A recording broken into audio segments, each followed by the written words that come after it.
Welcome to Truth Radio. This is Kent Hovind and my son Eric. Hey, how you guys doing out there today? Doing great. I am anyway. How you doing? I'm doing pretty good. Seen you in a while, son. I just flew in from Welcome somewhere. back. Where was I? Orlando. Anyway, we're glad you joined us. We believe the Bible is literally true and scientifically accurate. We think the evolution theory is one of the dumbest and most dangerous ideas in the history of the world. And I taught science for 15 years and began creation science evangelism about 15 years ago.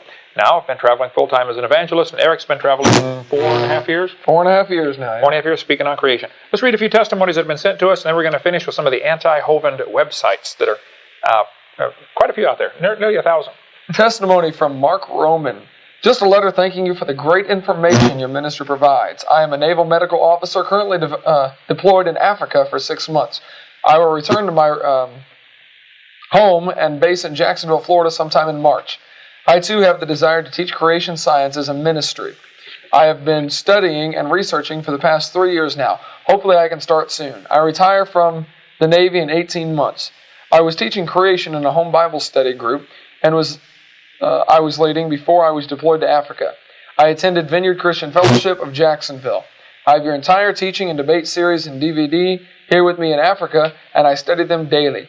Thank God for laptops. Amen. Along with other great creation science ministry resources on the seminar or on the internet. I look forward to seeing you on April 18th, I believe, in Jacksonville, Florida, at Trinity Church. Keep up the good work. God bless your ministry there and everyone working there. Well, amen. These videotapes go everywhere. I got a call at 3 in the morning one time. Phone rang. I sat up, said, hello. They said, hey, I'm watching your videotape. This is great. I said, where are you? He said, I'm in Saudi Arabia. I said, the world's round, you know. It's dark on my side. He said, oh, yeah, there's a time change, isn't there? I said, yeah, a couple hours from Saudi Arabia to Pensacola, Florida. Anyway, glad you enjoyed that, Mark. Appreciate that. Spread it around. If you want to come visit our ministry this September 17, 18, 19, we're going to have a Southeast Creation Conference. And anybody's welcome to come, $50, and you get, for that, you get into all the sessions. You get an audio tape of every single session and a nice little binder we're going to give out to everybody who comes of all 18 sessions, even those that you can't get to because there'll be 3 going at the same time. We'll tape them all. That'll be in the binder. You can get that, plus all kinds of goodies and stuff, plus a tour of Dinosaur Adventureland. Oh, that's worth $50 right there. That's worth $50 right there. Wow. We got one of the tour guides, Dan, in the studio right now with us. Dan, it's worth the tour, isn't it? $50 just to have Dan give you show you around this place. You don't get the $50. $50 goes to a good cause. We'll tell you about that later. Okay. Anyway, we are looking for debate opponents for our radio show. If you want to get somebody who believes in evolution willing to call in, they can call in and be on the program. Our number is 877-479-DINO, 877-479-3466 if you're in the U.S. Otherwise, call 850-479-DINO. Same thing, 850-479-3466, and we'll be glad to take questions or comments. Sometimes we tape programs and have to re-air them. So if we're not live, there should still be a secretary alive, we hope, by that time. Yeah. At least somebody will be alive. Okay. One more testimony, and then we'll get into some anti-Hovind websites here. Testimony by Tim Watts here, writing in. He says, I just wanted to say thank you for your ministry. Your scientific knowledge is outstanding. By the way, Dad, yep, you're pretty smart. Okay. My dad has been making a lot of tapes, and people are now seeing the light. The light of the world, that is. The church I attend, First Baptist Orange City, Florida, has a targeted discipleship ministry going on, and I'm trying to get your videos shown. Because too many Christians believe that God created us through evolution, called theistic evolution. Right. And that's wrong. It discredits all we believe. I want to thank you, and I'll keep praying for you and everyone involved in this ministry. With love, Tim Watts. Amen. And that's by the way, truth. The videos have never been copyrighted. That's right. It's probably cost us a fortune over the years, but hey, we're trying to win the war, not build a mansion. That's build a castle. Right. Okay. There is a war going on. You don't ration bullets in wartime. That's right. Do something with it. We've said that for years. That's been our policy for a long time. Okay, what we've done for the last several broadcasts, we're going to finish up. We've been dealing with different anti-Hovind websites. I don't feel I have any need to justify what I teach. I mean, we try to teach the truth. We try to stay right down the line. We try to maintain creationist integrity and Christian integrity as much as possible. We want to know the truth and teach the truth. We believe the evolution theory is absolutely dangerous. It's stupid to begin with, but it's really dangerous, okay? There's no scientific evidence to back it up. So we've offered for a long time $250,000 for anybody with any real scientific evidence for evolution. Started off 15 years ago as a letter to the editor, and I offered $1,000 if anybody could prove evolution. A lawyer friend called me and said, hey, let's make it $10,000. I said, okay. So I wrote another letter and said, let's make it $10,000. Then a friend of mine from out west called me and said, hey, let's make it $250,000. I said, $250,000? I said, you got to have the money, really have it. He said, no problem. He's got it. He's got it. Okay. That's the pocket change. So he said, okay. So I said, man, we're great. So then after we ran a bunch of advertising, and said $250,000 for Proof Revolution, he called me and said, hey, let's make it $1 million. I said, we can make it $100 million. It wouldn't matter. There is no Proof Revolution. And I've already got all this stuff I printed up saying $250,000. So we'll keep it at $250,000. But just for you listeners, if you can prove evolution, we'll go ahead and give you the $1 million. 4 times normal. Just tonight. Tonight's special. Tonight's special. $1 million. You can prove evolution. So what's happened because of that, I've had over about 1,000 people now have developed websites just anti-Hovind. They don't like what I teach. They don't like something about me. I don't know. I'm the nicest guy I've ever met. But we went through Carl Mary Church's website, which was geocities.com/Kent Hovind, because when you type in on Google search, the first thing that comes up is mine, and the second thing comes up is Carl Mary Church's. That's the only reason we went through his. He has a lot of stuff on his site. We hit some of the highlights in the last few programs. And if anything in there bothers you, any specifics bother you, call us, email us. We'll be glad to take those specifics. But generally, most people that have seen my whole seminar can answer all those questions. It's silly stuff, okay? We're going to go to another one here now. This one is, I don't see a name on here. It just says me. I thought I saw a name earlier. I emailed somebody back and forth a long time ago. No name. Just says me. The website address is geocities.com/Cape Canaveral. Cape Canaveral. Cape Canaveral, /hanger/2437/Hovind. Once again, geocities.com/Cape Canaveral /hanger, HANGER/2437/Hovind. If you just type in on GeoCities web search Hovind, it'll be the third one that comes up. So we're just going to go down the line and take a few of the key ones here. His whole argument, I can summarize it for you here in a few words, is that he had an email discussion with me. He's wanting, and this is what always happens with the offer. Instead of sending evidence for evolution, they send a bunch of questions picking on details. What bank is the money in? What's the account number? How will I be paid? Cashier's check, etc. I say, look, send the evidence. They never do. Okay, they just gripe about the offer. The offer is legitimate. The money is there, believe me, and it's perfectly fine. You just send the evidence. Where's the beef? That's what we want to know. Quit talking about it. Show me the beef. So basically, what he's wanting to know is what is a kind. Because I said in my offer that if you can, one of the many things you'd have to prove evolution would be how fundamentally different kinds of animals can be created from one kind of animal. And so his gripe, the whole thing here is about, what's a kind? All right, well, whoever you are calling yourself me here, M-E, I'm going to try to answer this one more time. The Bible says in Genesis chapter 1, 10 different times, I've got it open in front of me here, Genesis 1:11. And God said, let the earth bring forth the grass, and the herb yielding seed, and the fruit tree yielding fruit after his kind, whose seed was in itself upon the earth, and it was so. Genesis 1:2. And the earth brought forth grass, and herb yielding seed, after his kind, and the tree yielding fruit, whose seed was in itself, after his kind, and God saw that it was good. There are 10 references, I believe, in Genesis chapter 1, where it says they bring forth after their kind. So it's very simple. If they can bring forth, they're the same kind. A horse and a zebra can mate and bring forth offspring. A horse and a zebra are the same kind of animal. A horse and a pine tree cannot. No. A horse and a turtle cannot. A horse and a hamster cannot. A horse and a whale cannot. A horse and a dog cannot. So I don't have to go through all of them, but I think generally a 5-year-old would tell you what are the same kind. I mean, if you put all the animals in the world in a big line, a 5-year-old could go through and pick out 99% of those that are the same kind and get it pretty close. If they're able to bring forth, they're the same kind. That's the Bible definition.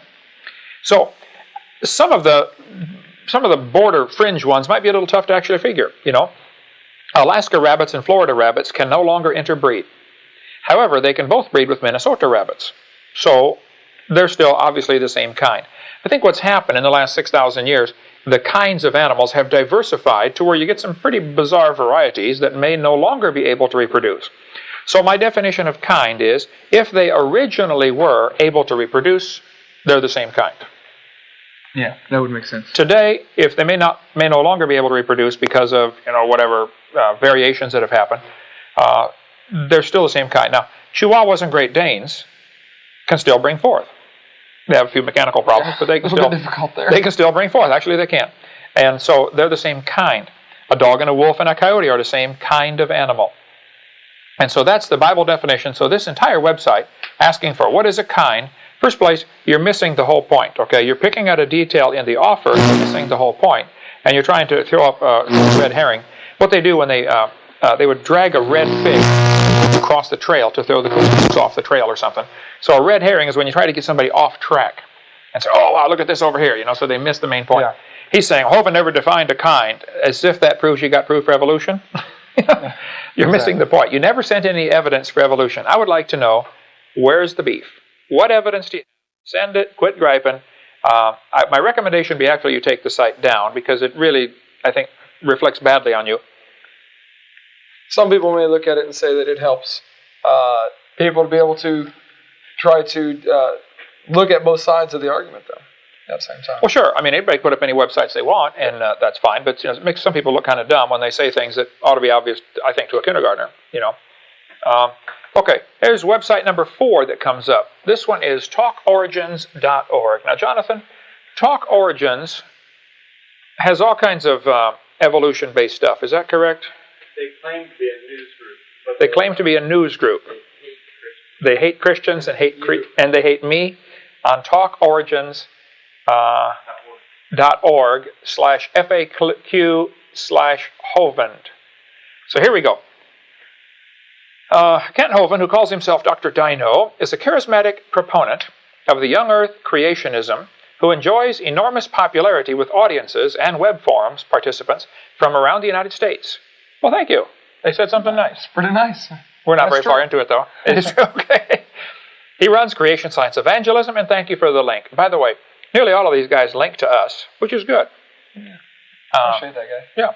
Like people were saying about the disciples were saying, well, there's people out there preaching Jesus Christ, and they're not with us. He said, hey, Christ is preached, whether of envy or contention. So I think the truth gets out. Yeah. So I think, believe it or not, some of these anti-Hovind sites are doing more good for the creation cause and the cause of Christ than they realize.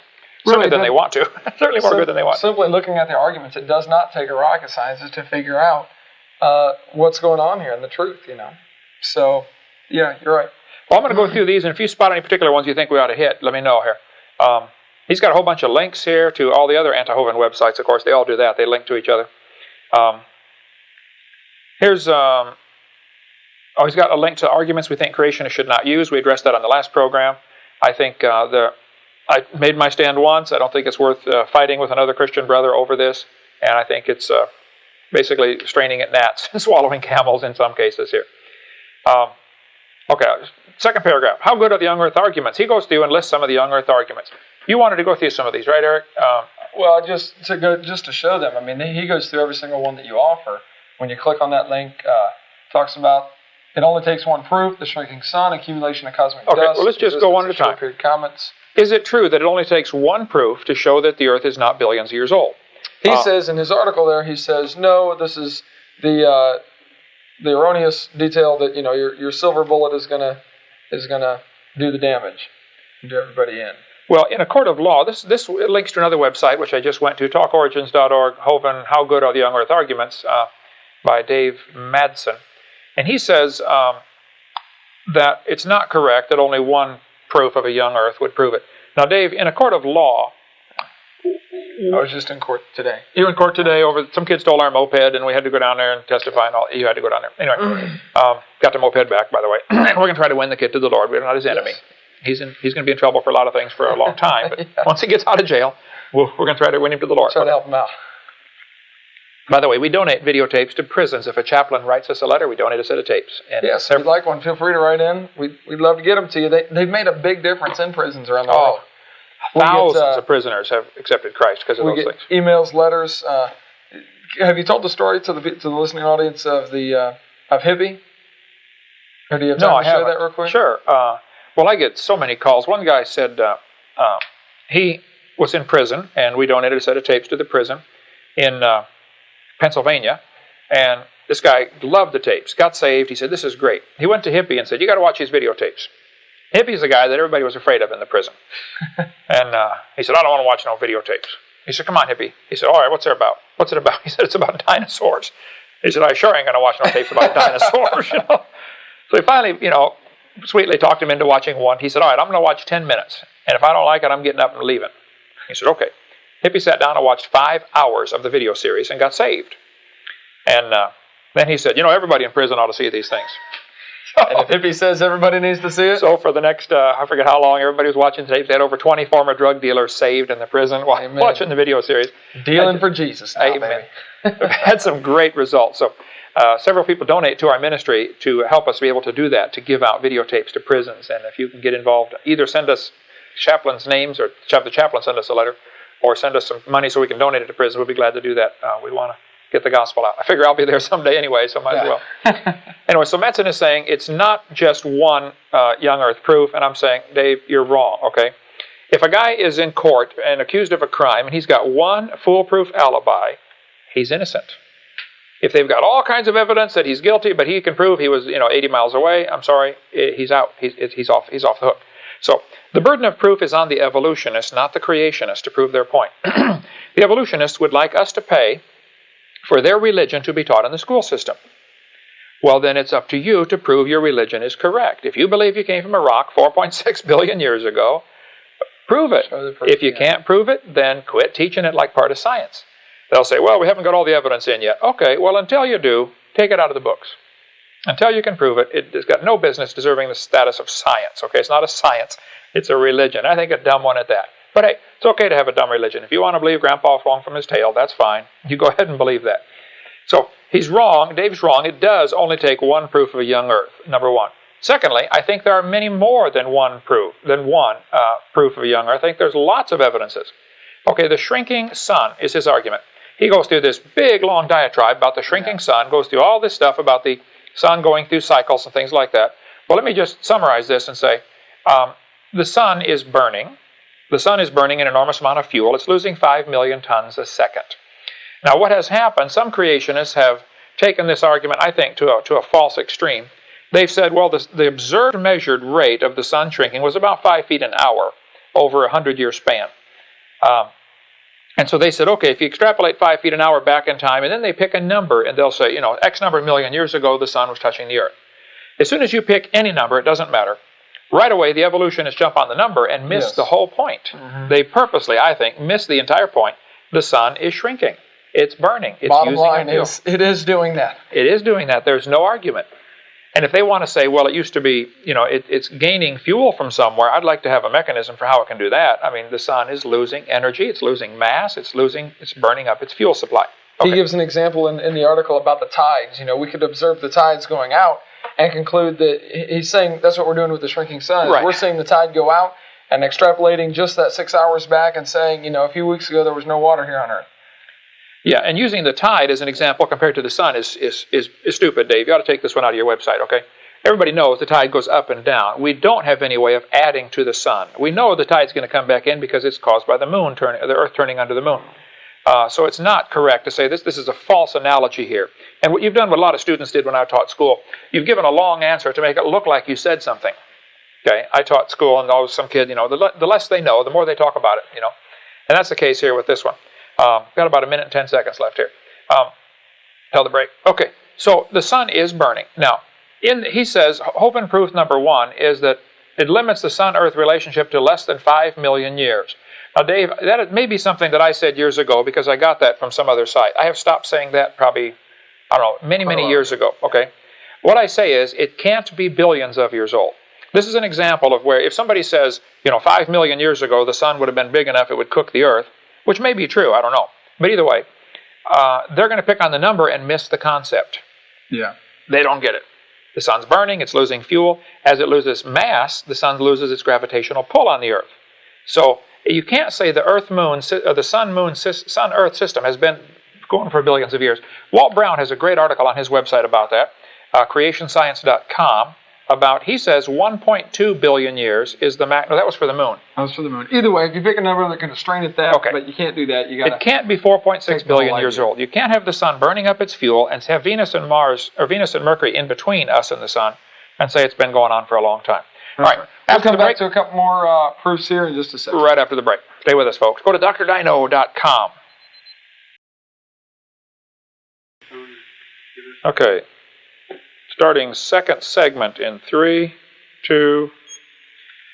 Welcome back to the Creation Science Hour. Eric's running a couple errands for us here, but if you'd like to tune in and be on the program, tell your friends to call in. They can call in and join us live, or they can AOL Instant Message us. Just go to Dr. Dino Live, and you can AOL Instant Message us, or go to our website, drdino.com, and then from drdino.com, you go to the Creation Science Hour link, and then to AOL Instant Message.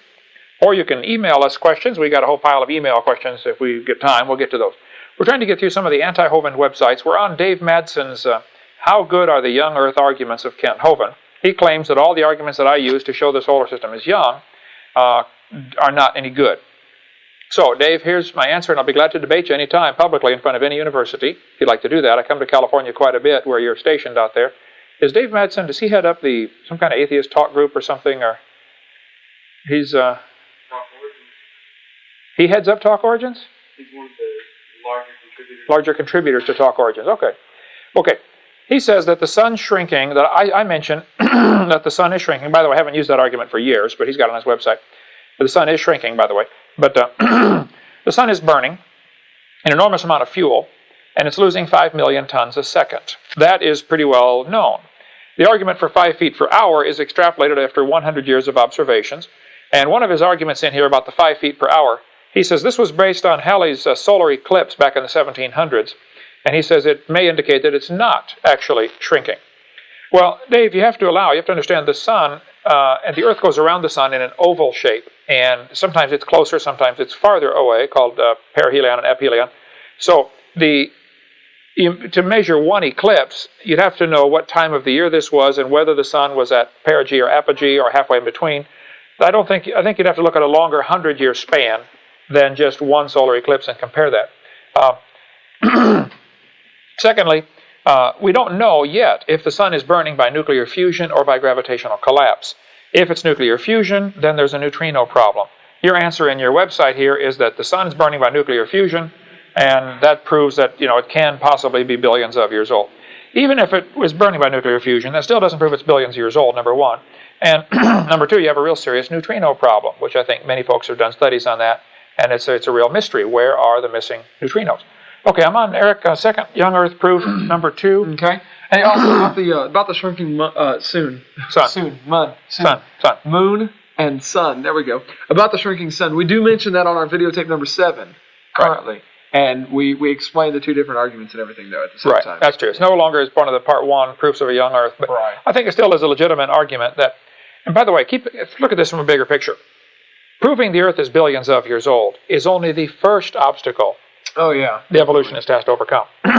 He's got a long ways to go. I don't think they can pass the first hurdle. But if they think the Earth is billions of years old, that still it doesn't help their theory at all. It doesn't prove that life evolved from non-life. It doesn't prove any of the 6 types of evolution for sure. Right. That's just the first obstacle. They have to have billions of years to hide their fairy tale in. Long ago and far away. Yep. That's how you hide any fairy tale. Okay. His second one is the moon dust accumulates. And it said I mentioned in my seminar, the moon dust would be much deeper if the moon were billions of years old. And that is exactly correct. This is one that I do not use in my seminar, have not for years, other than bringing it up if it comes up in Q&A. I have it, I give some historical quotes. For instance, in 1955, in the monthly notices of the Royal Astronomical Society of London, volume 115, page 585 through 604, Littleton, the famous astronomer, said, Littleton felt the X-rays and UV light striking exposed moon rocks, quote, could, during the age of the moon, be sufficient to form a layer over it several miles deep. And that's found in more than just this one book. In many places, they're quoted as saying, there is going to be a lot of dust on the moon. Well, in 1959, Isaac Asimov said, I quote, I get a picture, therefore, of the first spaceship picking out a nice level place for landing purposes, coming in slowly downward tail first and sinking majestically out of sight. So in 1959, they thought it would be a problem to land on the moon. Now, Madsen says on his website that the Ranger and Surveyor programs basically determined there was not a dust problem. Okay, I agree. There was no dust problem. But how does that reflect on our argument that says this proves the moon is not billions of years old? Exactly. you're stating my point, I think, Dave. Yeah. You need to look that over again. Look, there isn't any dust there. See? Okay. That's what we're saying there, buddy. He gives a couple of quotes here. One from a lunar surface conference held in April, late in '63, on the lunar surface layer. McCracken in Dublin state, the lunar surface layer, thus formed, would therefore consist of a mixture of lunar material and interplanetary material, primarily of cometary origin, from 10 centimeters to 1 meter thick. The low value for the accretion rate for the small particles is not adequate to produce large-scale dust erosion or to form deep layers of dust on the moon. For the flux has probably remained fairly consistent during the past several billion years. Okay, well, these guys can certainly think it probably could have remained consistent for billions of years if they want, but that's just guesswork, okay? This was 1963 again, before they went to the moon. Now, you need to understand, if the moon, the moon dust problem, I think is still a valid argument, though I think creationists should use that with some caution. It's not a proof, it's just a good argument. It's logical to assume that space dust would gradually be vacuumed up by all the planets going around. The sun is going to pull in, or the planets are going to pull in the larger particles of dust by their gravitational pull. Right. And the smaller ones are going to be driven out by the Poynting-Robertson effect mentioned in Walt Brown's book, Creation Science, or In the Beginning, by Walt Brown, which we sell on our website, or you can go to his website, creationscience.com, and get it. Do you know off the top of your head what that effect is? Why would those be? Well, the Poynting-Robertson effect is the solar wind, the light pressure. You've seen those little glass balls with the little veins in there. One side's black, one's white, and you just shine a light on it, it starts spinning. Right. The light itself has a pressure, and that's going to drive the real tiny particles out away from the sun. The bigger particles would be attracted. Right. They're too small to have a gravitational pull, actually. But so the point is, as time progresses, there's less dust. So if they go up there in the 60s or 50s or 60s and measure the dust, or if they even measure it on Earth, dust accumulation, all of the measurements are taken in the last 50 years. It would be expected that there would be less dust then than there was 1,000 years ago or 2,000 years ago. So the accumulation rate that we're observing today is still enough to make it a problem. Walt Brown has a good section on his, he talked to, I got the article right here. Walt Brown says, in 1981, I had a conversation with Dr. Herbert Zook, Z-O-O-K, of the United States National Aeronautics and Space Administration, NASA. He had been intimately involved in estimating the thickness of the dust layer on the moon before the first Apollo moon landing. He also helped analyze the lunar material brought back from the moon. Of the many interesting things he told me and sent me by mail, one is critical in answering the above question, talking about the moon dust thickness. NASA did not realize until the moon dust and rocks were analyzed that only one part in 67, or 1.5%, of the debris on the moon came from outer space. The rest was pulverized moon rock. And he goes on and explains it here. Basically, if a piece of rock comes in and hits the moon, there's no atmosphere to slow it down. It's going to hit the moon like a bullet and blow up a cloud of dust. It's going to resettle.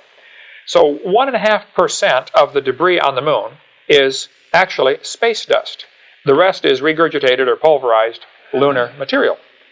So this compounds the problem for the evolutionist. They now have to really scramble to say, why was there only, half of an inch of dust on the moon? Walt Brown goes on and explains the whole thing in great detail here, but basically, using the numbers, since 1/67th of the dust actually comes from space, the actual measured amount of dust turned out to be 2.7 inches per million years. This was based on the chart here from Walt Brown's book about the published data of certain particle sizes, plus the inferred data from smaller sizes. Obviously, the moon has been hit by some really large things. Yeah. It's got some pretty big craters up there. Okay. It's been hit by some big stuff, which if during the testing time they leave some plates up there and see how much it gets hit, or they leave satellites in space and see how many micrometeoroid strikes they take, you look at the testing time and say, okay, during the 5 years it was there, it got X number of thousand little bumps on it. How much would that do over, a million years or a billion years? Walt Brown says in his book here, and I don't have the page number for the 7th edition. What I have is 6th edition. Here's page 214. It may probably be a different page number now. But he said it's 2.7 inches per million years. That is 1,000 feet of dust in 4.6 billion. So, Dave, I'm sorry, but I think I'll have to stick with my guns. I think that the lunar dust is still a problem for the evolutionist. If you factor in the one part out of 67 is coming from space, the rest is regurgitated lunar soil. There was only a half inch of dust there, not much. And it's, thank you, sir. It's logical to assume, I'm going to check lunar dust there, so let's see what page it's on now. It's logical to assume that there would be less dust in the last 50 years than there was in the last 1,000 years, because it's gradually getting either vacuumed in, getting hit by planets going around, or being blown out by the Poynting-Robertson effect. So we probably have a cleaner universe than they did even a few thousand years ago. So the dust accumulation in the past would have been greater than it is in the last 50 years. But even measuring the last 50 years still creates a problem for those who want us to believe the moon is 4.6 billion years old. Okay. Page 308 is the... 308 is a new page number. 307 has that chart on it. How much dust and meteorite debris should the moon have if it's 4.6 billion years old? Okay. And has lots of information there. Boy, this is just... He goes into all the mathematical equations and everything. Particle size. Yeah. All of that is on his website. And it's all on his website, creationscience.com. You can go look at that. Another website that you might want to check out is trueorigins.org. Trueorigins.org. It is really good, evidently, here. I'm checking it out. It gives an honest intellectual answer to all the claims made by evolutionists, and many of the claims that we're talking about this website talk origins. So they made a website, trueorigins.org, answering many of their questions that they have. Another great one there. Sure. All right. So his third one, short period comets. Check Brown's book on that. He's got a whole section on short period comets. I say in my seminar, short period comets indicate the moon is not, or the universe is not billions of years old, which is still a legitimate argument. The fact of the matter is comets are constantly being burned up. As they travel through space, they're burning up. You can't just keep losing. Pretty soon it's gone, is what I say in my seminar. So, again, Littleton said in The Mysteries of the Solar System, Oxford, England, Clarendon Press, 1968, page 110, that short period comets have a life expectancy of less than 10,000 years. So the question is obviously, why do we still have comets? They should all be gone. Madsen basically says in his website that the reason we still have comets is because new ones are coming in from the Oort cloud. Well, there is absolutely no proof of the Oort cloud. If you want to believe there's an Oort cloud, that's fine. Here is a quote recently by While you're looking for that, Carl Sagan. Carl Sagan. Carl Sagan and Anne Druyan, Druyan, on a book called Comet, 1997. Page 210. Page 148, 210. I have two page numbers. Which one of those? We'll look it up. He says, and I quote, "Many scientific papers are written each year about the Oort cloud, its properties, its origin, its evolution, yet there is not a shred of direct observational evidence for its existence." And there really isn't. They put the Oort cloud at a distance of 50,000 astronomical units. Right. How far away is that? Well, distance from the Sun to the Earth is 1 astronomical unit, 93 million miles. Right. Now to Pluto, it's 39, right? 39.44 average. Okay. It's impossible to see Pluto without a really good telescope. Okay. You certainly aren't going to see an Oort cloud 50,000 astronomical units away. So if you want to believe there's an Oort cloud out there, you just go ahead and believe anything you want. Okay? You're never going to see it, though. But it's no longer science, okay? It's now a religion. And actually, the article by Raymond Littleton called The Non-Existence of the Oort Cloud, of the Oort Cometary Shell, in Astrophysics and Space Science magazine, volume 31, December 1974, page 385 to 401. He said there is no Oort cloud. There certainly is no observational evidence for it. So here's basically the argument. Comets are flying around through space. They're burning up. Right.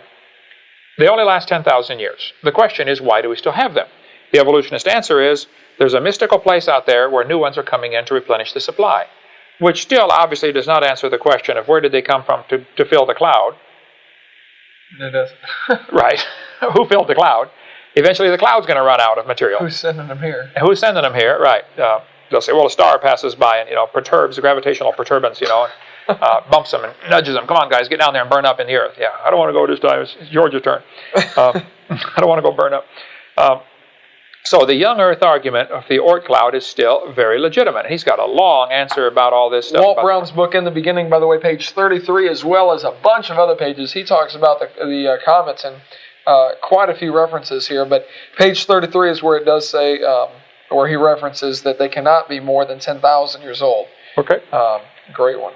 For more information, he refers to another book, The Origin of Comets, page 188 through 217. That's what I like about Dr. Brown's work. It's so thoroughly documented, but just from a logical perspective, the whole idea of comets burning up, Dave, is the opposite of evolution.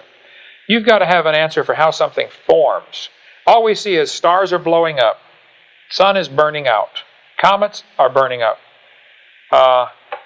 Where's the formation of things? Where's this? Everything is winding down. It's not getting better. So the idea that things can get better is simply fairy tale stuff. If you want to believe that, you just go ahead and believe it. Okay, young Earth proof number 4, there are no fossil meteorites in the geologic column. It's been years since I used that one. I don't recall where, I think it maybe still be in our seminar notebook. As far as fossil meteorites, a lot of meteorites have been found. If the layers of the Earth are different ages, it's logical that meteors would hit and then get covered up by more sediment. Right. The fact is there are very few, if any, meteorites found buried in the geologic column. So the question would be, why not? There ought to be millions of them. By his thinking, the Earth is billions of years old. Each layer sat there for millions of years waiting for the next one, which of course brings up the obvious question, where's this material coming from? You keep adding to the Earth to get this mile-thick geologic column. Where's all this dirt coming from? It has to come from somewhere. He talks about, he gives a whole list of places where he says craters have been found in different rock layers. Is that what I'm reading right? Yeah. Location of craters. So many million years ago, how many millions of years ago they were.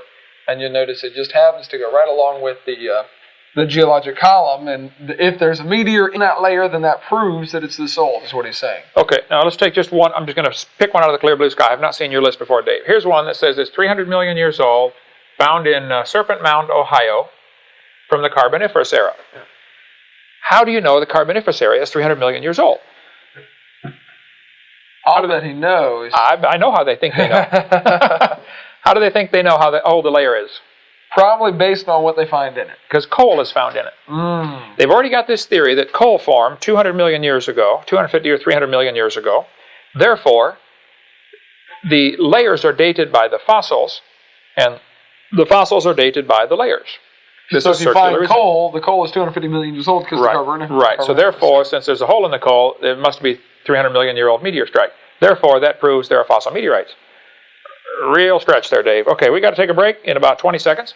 We'll come back and take a few more of the young Earth proofs. But if you want to get on our website, drdino.com, you can get our video series, Creation Science series on drdino.com. You can still get it in time for Christmas if you call quick. Today's date is, whatever it is, December 15th or 16th or something in there. I just got off an airplane. I'm a little behind schedule. But if you can get on our website, go order our materials, great Christmas present for a friend, get somebody saved. So go to drdino.com and take a look at our stuff. If you have any questions or comments, you can email us, drdino live, and we'll get to your questions as quick as we can. Thank you. All right, folks, welcome back to the final segment of Creation Science Hour. This is Kent Hovind in Pensacola, Florida, and my son Eric. Hello. And we're dealing with some of the anti-Hovind websites. Since you got to carry on the Hovind name here, son. Yeah. That's fine. Basically, we believe the Bible is literally true and scientifically accurate. We think the evolution theory is one of the dumbest ideas in the history of the world. And if you would think you came from a rock, you can just go ahead and enjoy yourself. But it's not true. We're answering some of the anti-Hovind websites. This could go for years, okay? We're not going to answer them all. Believe me, we're just going to do a few more here and then drop it.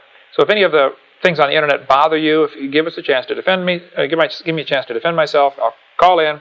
Be glad to talk with you. You can call 850-479-DINO, 850-479-3466, or you can AOL instant message us, and we'll do it right on the radio program, 5 to 6 Central Time, every day on truthradio.com, every weekday.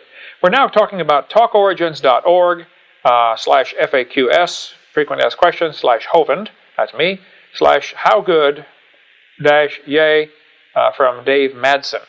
And I'm just going to do a couple more of Dave's arguments here, because his gripe was I haven't answered him in all these years. His website's been up. Well, first place, I don't think many people care, Dave, or even know about your website, so I'm probably giving you more publicity now than you've ever gotten. But the fact is, it doesn't matter what you think in a broad sense. What does God say is all that matters. And God says He made the earth in 6 days about 6,000 years ago. And His opinion means a lot more to me than you or anybody else out there. So there is, Jonathan says there's a long dissertation on trueorigins.org answering the talkorigins.org website. So those guys can argue back and forth. I don't go visit any of the sites. This is the first time I've seen some of this material. I speak 800 times a year. I just got off the plane. I leave at 4:30 tomorrow morning to fly to Naples, Florida. I've had 212 flights this year. I don't have time. I simply don't have time. I got a granddaughter I'd rather go see, right? Yeah. Amen. Okay. Okay, and one more coming. When? Yeah, May 2nd's the due date. Angelina Marie, we believe, is the name. Let's see what happens with that. It's too long of a name. You got to get a shorter one. Okay. They're going to call her Angie. You know that, right? Angel. Angel? Angel. Always up in there harping about something? Yeah. Yeah, you got to watch that name. Okay. Okay. Here's Dave Madson's Young Earth proof number 5.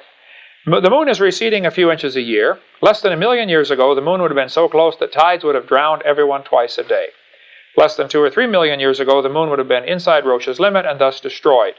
Okay, Dave, you have a legitimate point here. I was wrong to set those numbers. The numbers are not correct, okay? I accept your criticism. I've changed that years ago.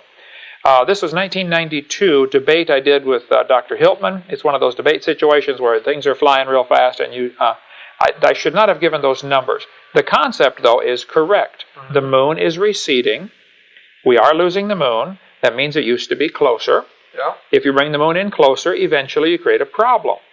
Walt Brown's done all the math on this, and he's a Air Force retired colonel from the Air Force, PhD in physics, taught physics at the Air Force Academy. He puts a limit on it as well. He says 1.2 billion years. 1.2 billion. Now, I don't know what the number is, but again, no matter what number you throw out, they're going to miss the point. Yeah. The moon is getting farther away from the Earth. What does that mean? It used to be closer. That's what we at Dinosaur Adventureland call a bad thing. Right. If the moon were, is that right, Dan? Almost. What do you call it? It's a bad thing. Oh, around here we like to refer to that. We like to refer to as a bad thing. Okay, thank you, Dan. Normally we can only drown once a day. Yeah. A couple billion years so, that would have been good. Dave, you're right from my 12-year-old quote here that I said a million years ago it would have been a problem. You're right, that's not correct. It would not have been 1 million years ago. However, you're missing the point. Yeah. It would have been a problem. Now, if we go back in time far enough, the moon actually, literally, would have been skimming the surface of the Earth, wouldn't it? Well, way before that, it would break up. Okay. Yeah. But if it did get that close, that would explain what happened to the dinosaurs, right? The tall ones. The tall ones. What happened to them? They got mooned. Yeah. I love that one.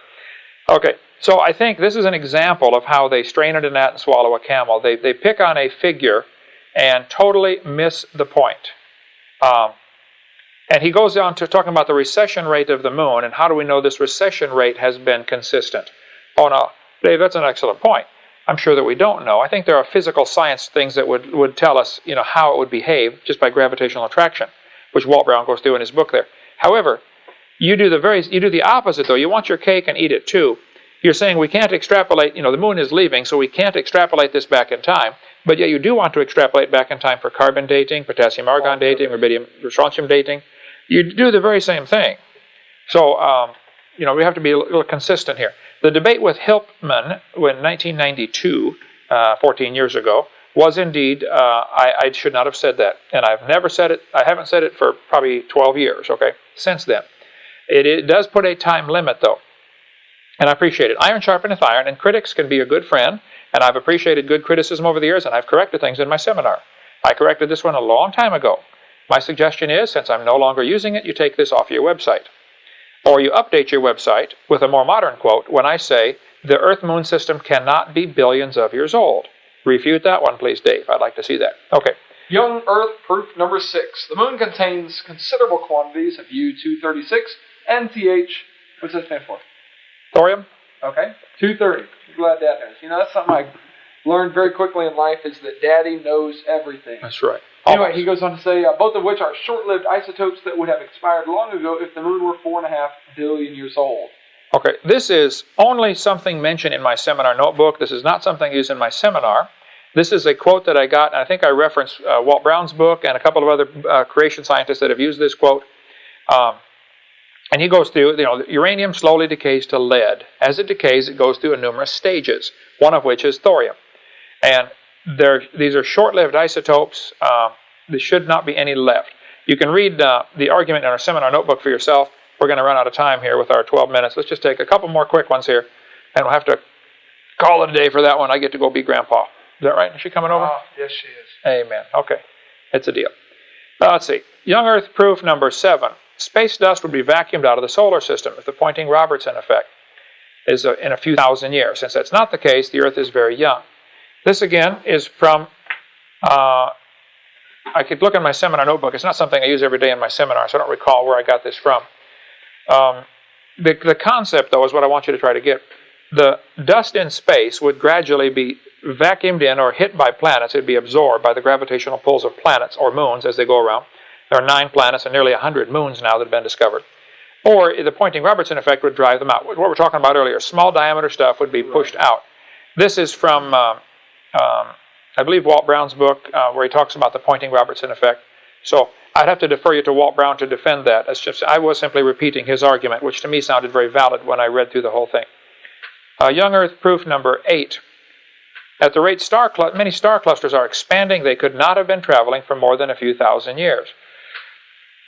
Dave, I'll have to say you're probably right that I should not use the few thousand years, and I haven't used that in 10 years probably. It does put a time limit, though. The fact is, star clusters are expanding. Now, when it comes to star formation, the evolutionists have a real serious problem. We don't have a clue how one star could form. All we see are stars are blowing up, stars are burning out, the universe is winding down. We see a star blow up about every 25 to 30 years. Only less than 300 supernova rings have been discovered so far. So the question would be, this would indicate only 8 or 10,000 years worth of, 6 to 10,000 years worth of formation for supernovas. Why aren't there more? Would be the obvious question I would ask. Yeah, we should see lots of them. Yeah, what do you cover in your seminar on that one? I just talk about the fact that we never have seen a star form. I've had several people come to me in meetings, evolutionists, saying, and bringing me pictures. Look what the Hubble telescope has done. This right here is a picture of a star forming. What do you do? Hang on. Can a picture show a star forming? No. It would show either a star or a bright spot. It would show something, but it can't show it form, can it? No. A video could show a star form. So if you see a spot getting brighter, suppose you take a series of pictures night after night, and you notice a spot is getting brighter. What does that prove? That proves that the spot is getting brighter. That's exactly correct. It doesn't prove a star is forming. There could be dust is clearing, and there's a star behind it. Plus, there are Boyle's gas laws, which prevent this from happening. Here's Martin Harwitt wrote an article in Science Magazine, volume 231, March 7th of 1986, on page 1201. He says, "The silent embarrassment of modern astrophysics is that we do not know how even a single one of those stars managed to form.